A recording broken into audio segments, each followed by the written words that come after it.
Olá, boa noite. O TN2 começa com imagens impressionantes do acidente que tirou a vida de um cinegrafista em Vitória. Ricardo estava de bicicleta quando foi atingido pelo carro. O veículo não parou no sinal vermelho. Infelizmente não existe respeito no trânsito por todos. Tipo, a pessoa pode estar atravessando na linha de pedestre e daqui a pouco vem imprudente e atropela e ainda dá as desculpas que estava amarelo ou que foi imprudência do pedestre. 3 dias preso injustamente. O técnico em eletrônica foi levado para a cadeia porque tem um nome parecido com o de um criminoso, mas o bandido já estava preso. Hoje eu tenho que sair na rua, eu tenho que sair com alvará. Porque se me pegar na rua sem o alvará, eu vou preso de novo. Motoristas de aplicativo reclamam de insegurança. Para tentar escapar de criminosos, os condutores estão criando grupos de WhatsApp e até combinando códigos para pedir socorro. O nosso medo maior hoje em dia de ser motorista de aplicativo não é nem perder o dinheiro do dia que a gente faz, é perder a vida. E a preocupação dos pais com a pandemia do novo coronavírus. Quem tem um filho matriculado em escola particular prefere que as aulas continuem online. Eu acho que as crianças têm esse ímpeto de abraçar, de pegar, de trocar coisas. Então, assim, eu acho muito difícil a escola controlar isso tudo. Tudo isso e muito mais agora no TN2.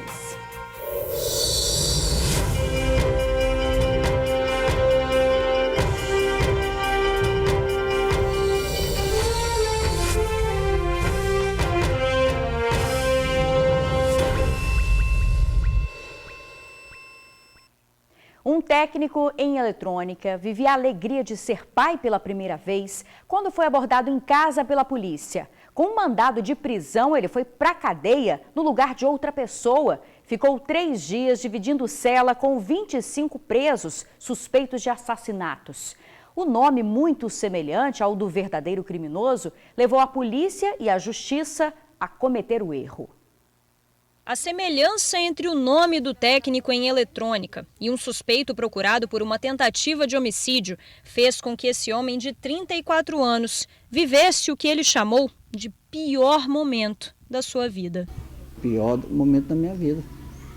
Nossa, a gente que trabalha no dia a dia e tal, estuda e tal, você nunca pensa que vai acontecer uma coisa dessa com você, entendeu? Aí você, de repente, ser surpreendido e ser taxado de criminoso. Douglas foi preso injustamente na última sexta-feira, na frente da esposa e da filha recém-nascida, de apenas 17 dias. Eles chegavam do médico quando viram um cerco montado na porta de casa. Quando eu desliguei o carro, abri a porta, o outro carro já abriu a porta e saíram 2 pessoas. Chegaram até mim e falaram, calma, é polícia. Quando pegou, começou a olhar a documentação, já viram que havia alguma coisa de errado, que vieram, revistaram a minha casa, tal, fizeram algumas perguntas, não deixaram eu entrar em casa, mas aí eu tive que ser conduzido ao DPJ, né? Contra ele, a polícia disse que havia um mandado de prisão por uma tentativa de homicídio cometida em 2012, crime que ele garante não ter envolvimento. No relatório preenchido pelos policiais civis que cumpriram o mandado, eles sugerem que, pela divergência de dados, Douglas poderia não ser a mesma pessoa que estavam procurando. Mesmo assim, ele foi encaminhado ao presídio. Teve a cabeça raspada, vestiu um uniforme e passou 3 dias no centro de triagem de Viana. Na cela tinha em média aí umas 25 pessoas e todo tipo de pessoas. É um medo constante, é um medo, a incerteza, é o medo que pode acontecer alguma coisa, que a gente às vezes vê na mídia mesmo e tal, que tem rebelião em presídio, todo mundo sabe, e você nunca vivenciou aquilo, você não sabe o que vai acontecer. Você já entra lá, o psicológico já muda totalmente. A advogada da família conseguiu um alvará de soltura que foi expedido na última segunda e Douglas foi solto, mas não pode ir a lugar algum sem apresentar o documento. O mais absurdo de toda essa situação que o Douglas viveu é que, de acordo com a própria Secretaria de Justiça, o verdadeiro suspeito de ter cometido essa tentativa de homicídio já está preso e desde janeiro do ano passado. O problema é que, como esse suspeito tem uma ficha criminal extensa, provavelmente ele foi preso por outro crime e esse mandado continuou em aberto. Foi em decorrência, na verdade, de dados incongruentes lançados no mandado de prisão. A data de nascimento, o nome da mãe do verdadeiro autor do crime, a cor da pele. O mandado, ele possui dados faltantes, como RG, CPF, é divergente tanto do autor do crime quanto do meu cliente. Infelizmente, como o nome do autor e do meu cliente são homônimos, ocasionou a prisão de um inocente. Tudo isso aconteceu em um dos momentos mais felizes da vida do Douglas. Ele acabou de ser pai, depois de 10 anos tentando ter um bebê com a esposa. O sonho virou pesadelo por alguns dias. E agora que está em casa com a família, espera poder voltar à vida normal que tinha antes. O mais importante para mim no momento é ter minha ficha limpa. Porque hoje eu tenho que sair na rua, eu tenho que sair com alvará. Porque se me pegar na rua sem o alvará, eu vou preso de novo. A gente aguarda que a justiça seja feita e que ele possa voltar, né, à vida cotidiana que ele tinha antes, porque ele não tem antecedentes criminais, ele é réu primário, ele é um cidadão, ele é um trabalhador. E olha como é que o erro foi repetindo, né? O policial, no momento da prisão, percebeu que tinha um erro, o delegado de plantão acabou enviando ele ao presídio, no presídio ele ficou preso, ou seja, o erro estava ali desde o começo por uma questão burocrática e um trabalhador acaba passando por um trauma, uma situação como essa. Isso não deveria acontecer. Olha, a gente procurou o TJ, o Tribunal de Justiça, que mostrou para a gente que na decisão que concedeu a liberdade provisória, o juiz disse que Douglas Almeida da Cruz, que é ele, é inocente. Ele não é o indivíduo apontado durante as investigações como autor do crime. E a Polícia Civil informou que, ao constatar uma possível inconsistência nas informações do mandado, o delegado plantonista chegou a representar pela revogação da prisão junto ao plantão judiciário. Só que a representação não foi aceita. Agora fica o prejuízo aí para o trabalhador, né? A família do cinegrafista que morreu atropelado na Reta da Penha cobra justiça. Câmeras de segurança da região mostraram o momento em que Ricardo Duque é atingido pelo carro. As imagens impressionantes mostram que o condutor do carro avançou o sinal vermelho. A cena é forte e rápida. Repare no canto inferior esquerdo do vídeo. Ricardo atravessa a pista da Avenida Reta da Penha em Vitória. O sinal de trânsito que estava amarelado fecha para os veículos, mas o carro não respeita a sinalização, avança o sinal e atinge o ciclista. A vítima é arremessada para longe e já cai sem vida. Ricardo Duque havia começado a pedalar há cerca de um mês por causa de um problema de colesterol. A gente sente dor, a gente chora. Ele era um pai exemplar, trabalhador e uma pessoa muito correta e tinha sonhos, né, a realizar. Minha filha, né, eu sempre falava: papai, eu vou me formar, você vai me ver que eu vou ser médico. Então isso tudo a gente queria muito que até o final, né, acontecesse, ele um dia tá vendo a minha filha formada. Ricardo era cinegrafista, chegava para trabalhar nesta igreja que fica bem perto ao local do acidente. Era por volta de 5h40 da manhã. O condutor do veículo seguia com amigos para Vila Velha. Um deles negou que o carro estivesse em alta velocidade. Tanto que assim que aconteceu o acidente, né, e ele freou, a gente nem sentiu muito impacto. Se tivesse correndo, acredito eu, tinha poste do lado, canteiro. As rodas do carro ficaram travadas, né? Se tivesse tão rápido assim, acredito que o carro capotava ou a gente bateria no poste. Mas a marca da frenagem no chão e as imagens do acidente parecem mostrar outra coisa. Infelizmente não existe respeito no trânsito por todos. Tipo, a pessoa pode estar atravessando na linha de pedestre e daqui a pouco vem um imprudente e atropela e ainda dá as desculpas que estava amarelo ou que foi imprudência do pedestre. O cinegrafista de 50 anos era casado, tinha 2 filhos, amava pescar e fazia planos para o futuro. Ele tinha um barco, ele estava reformando esse barco para finalizar até o final do ano, ele está fazendo a pescaria dele, né? Os sonhos foi interrompido por uma imprudência de uma pessoa que infelizmente, descontroladamente tirou a vida do meu marido pela imprudência dele, por ele ter avançado um sinal vermelho e infelizmente interrompeu a vida do meu marido. Na casa de Ricardo, a família inteira gosta de andar de bicicleta. Essa vermelha foi um presente dele para a esposa. Ela, que era companheira de Ricardo há 25 anos, pede justiça e um trânsito mais seguro. A única coisa que eu peço, entendeu, é a justiça diante de todos. E eu só peço para que isso seja um exemplo para que outras pessoas que vê não deixem impune, para que isso não venha acontecer com as outras famílias. Nossos sentimentos à família do cinegrafista. O caso está sendo investigado pela Delegacia de Delitos de Trânsito. O assunto agora é a pandemia do novo coronavírus. Vamos atualizar os dados de hoje. Veja aqui comigo no painel Covid. O Espírito Santo chega a 73.755 casos confirmados, 2.308 óbitos. De ontem para hoje, houve um aumento de 28 mortes e mais de 1.100 novos casos. O número de curados também subiu. Existem 53.092 pessoas curadas no Espírito Santo desse novo vírus. Agora a gente mostra para você a taxa de ocupação de leitos. Inclusive tem um novo layout hoje no painel Covid, mostrando de uma forma até mais fácil, né, de se entender, o total de leitos disponíveis somente para pacientes em tratamento de Covid é de 1.473, sendo que de UTI 704. Ou seja, existem hoje para pacientes mais graves 704 vagas em todo o Espírito Santo para atender essa pessoa. Em enfermaria 769. E aqui é a taxa geral de ocupação. A gente foca em UTI Covid, que está em 71,88%. Uma taxa relativamente folgada, né? Inclusive essa é a mais baixa desde 14 de maio. Gente, e a volta às aulas, hein? Todo mundo fica de olho nesses dados, preocupado, né, com o retorno das aulas presenciais. Mas uma pesquisa entre pais de alunos de escolas particulares revelou que a maior parte ainda prefere que os filhos fiquem seguros estudando em casa. Vamos ver.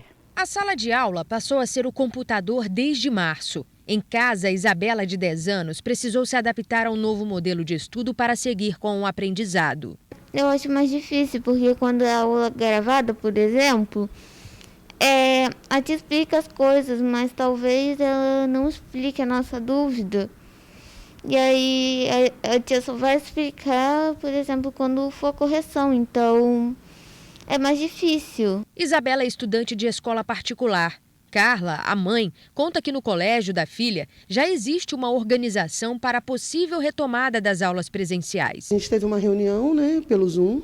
E aí a escola falou que já está tomando as medidas, já está estudando as formas, vão ter um rodízio de alunos, né? Não vai ser a turma inteira, vai ter um distanciamento maior das cadeiras, o recreio vai ser na sala de aula.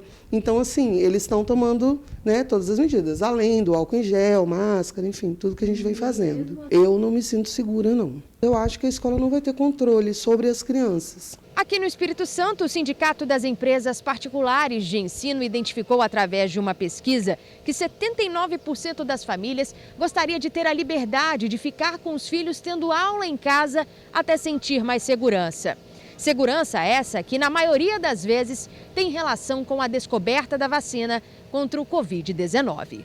A Secretaria Estadual de Educação ainda não tem uma data para retorno das aulas presenciais.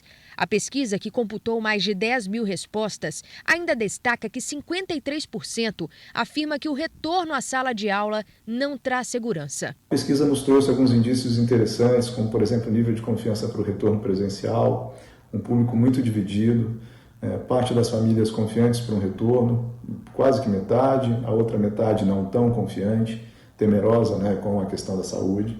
Importante lembrar que a pesquisa feita em junho era um momento de crescimento da crise, tendo um pico de curva, né, ainda com dados da saúde numa crescente, em piora. Então a gente sabe que o momento de avaliação, quando foi feito, é diferente de agora, a gente precisa atualizar. Isabela sente falta dos amigos, das professoras, da rotina de escola, mas acima de tudo isso, está a insegurança do retorno. Os colegas poder abraçar, conversar, o recreio também, que a gente pode brincar juntos, né? Agora o recreio é online mesmo. Eu acho que as crianças têm esse ímpeto de abraçar, de pegar, de trocar coisas. Então, assim, eu acho muito difícil a escola controlar isso tudo. Aí, mesmo assim, a gente prefere que ela fique em casa. É verdade. Olha, reforçando que o Estado ainda não definiu nenhuma data para o retorno das aulas, viu? Já já você confere aqui no TN2, motoristas de aplicativos se unem para tentar evitar assaltos. Agora imagens ao vivo do trânsito na Avenida Beira-Mar, na Ilha de Santa Maria. A gente volta bem rapidinho. Um pintor morreu depois de cair de uma altura de 5 metros em Cachoeiro de Itapemirim. Daniel Silva, de 32 anos, trabalhava no alto de uma escada quando perdeu o equilíbrio e caiu no pátio da empresa do setor de mármore. Este foi o segundo acidente com morte em menos de 24 horas no sul do estado. Na segunda-feira, o pedreiro Darcy Vital da Conceição, de 58 anos, também morreu ao cair do 4º andar de um prédio. Darcy chegou a ser socorrido, mas morreu no hospital. Grupos de WhatsApp para tentar evitar assaltos. A estratégia tem sido utilizada por motoristas de aplicativo. Graças ao grupo, uma motorista escapou de um criminoso em Vila Velha. A motorista de aplicativo de 36 anos, que tem medo de se identificar, passou por momentos de pânico depois de aceitar uma corrida no bairro Santa Rita, em Vila Velha. Fui até o local. Quando eu cheguei até na frente dele, eu não consegui mais fugir, porque era uma rua sem saída. E já vi que o rapaz estava com outras intenções. Eu não sei dizer se era embriagado ou se era drogado. Eu não sei dizer exatamente como é que ele estava em relação... Mas eu vi que poderia acontecer alguma coisa. Enquanto o passageiro suspeito estava aqui no banco de trás, a motorista conseguiu agir rápido. Pelo celular, ela emitiu um alerta, um pedido de socorro para um grupo com amigos que também são motoristas por aplicativo. A partir daí, começou uma verdadeira corrida para se salvar do perigo. Os outros membros do grupo tentavam fazer contato com a motorista e acompanhar a localização dela. Foi o que livrou a vítima. Então a gente começamos a ficar preocupado, né? Porque poderia acontecer com ela, porque hoje a gente nunca sabe exatamente o que vai acontecer com o motorista de aplicativo. A gente sai de casa, mas a gente não sabe se a gente vai voltar. Começamos a ligar para ela, aí ela começou a bater farol e as pessoas começaram a seguir incansavelmente. Eles começaram a me ligar para saber se estava tudo bem, se estava correndo alguma coisa. Porém, o passageiro não deixava eu atender. Ele falava, não atende o telefone. Teve um momento que as ligações não paravam desses meus amigos, que eu peguei e falei pra ele. Eu falei assim, olha, se você não deixar eu atender, eles vão ligar pra polícia e a polícia vai chegar aqui em instantes. Percebendo que não conseguiria concluir o assalto, o criminoso decidiu encerrar a corrida nesta rua em Itapuã, região conhecida como Rua do Lixo. Ele saiu do carro, deixando uma ameaça. Pegou e falou, dessa vez você se safou. E saiu correndo. O grupo que evitou o crime foi criado pelos motoristas nesse aplicativo de mensagens. Tem cerca de 20 participantes que criaram códigos para pedir ajuda em situações de perigo. Esse é o único jeito que encontraram para se proteger. Na semana passada, um motorista de aplicativo de 21 anos foi rendido por um criminoso na Leste-Oeste e sequestrado no porta-malas do próprio carro. Ele só conseguiu se salvar com a ajuda da Guarda Municipal. Foi medo, fiquei sem reação e achei que eles iam me matar. O medo é constante para quem depende desse trabalho para sobreviver. Na verdade, se não fosse por meio do nosso grupo de WhatsApp, eu com certeza teria sido assaltada ou teria feito alguma coisa. Porque o nosso medo maior hoje em dia de ser motorista de aplicativo não é nem perder o dinheiro do dia que a gente faz, que também é muito triste, né? É perder a vida, porque hoje em dia a maldade está tão grande que o nosso maior medo é esse, perder a vida durante um assalto desse tipo. A Polícia Militar disse que aborda todos os tipos de veículos, mas que tem dificuldade para identificar carros de aplicativo, já que a maioria não tem nenhum tipo de identificação. Em instantes você confere aqui no TN2, curada do coronavírus aos 109 anos de idade. A aposentada ficou internada na UTI uma semana. Agora imagens ao vivo para você do trânsito ali na Avenida Leitão da Silva. A gente já volta. Quem disse que idade dita as regras dessa doença, hein? Olha só a dona Honória Maria Velbe provando que é possível vencer a Covid aos 109 anos de idade, gente. A alta da aposentada emocionou a equipe que cuidou dela no Hospital de Linhares. Dona Honória ficou uma semana na UTI. Apesar da idade, não tem nenhuma doença. Isso ajudou muito na recuperação. O resto do tratamento será feito agora em isolamento em casa, pertinho da família. Viu que gracinha? Será que a gente chega lá, hein? Aos 109 anos? Muita saúde para a senhora, viu? A gente fica por aqui. Muito obrigada pela companhia, uma boa noite e até amanhã.